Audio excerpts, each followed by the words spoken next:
Ken from Cleveland here.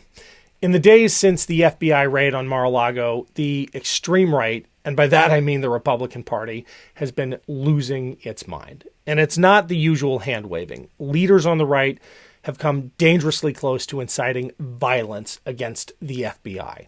In Ohio, my home state, someone just tried to shoot up the Cincinnati FBI office.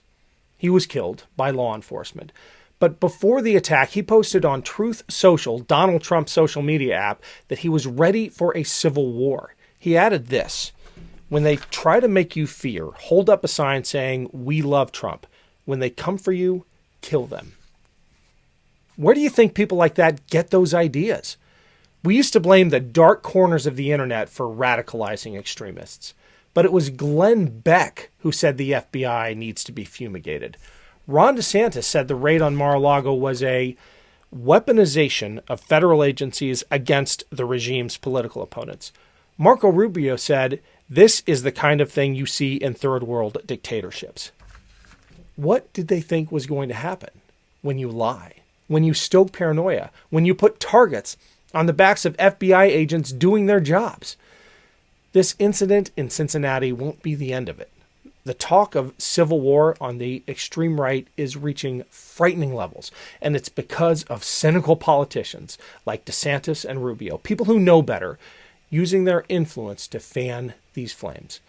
A poll came out before the raid from the University of Chicago, which showed that 2/3 of Republicans now believe that the government is, quote, corrupt and rigged against everyday people like me. And 35% of Republicans believe it may be necessary at some point soon for citizens to take arms up against the government. How did we get here? I remember a brief moment of optimism right after the 2020 election when another poll showed the vast majority of Americans, including over 90% of Republicans, said the election was fair. Their guy lost, but the results were clear and Joe Biden was president. They don't think that anymore. After years of hearing the big lie repeated by their own leaders in the Republican Party, their resentment has grown and metastasized into rage.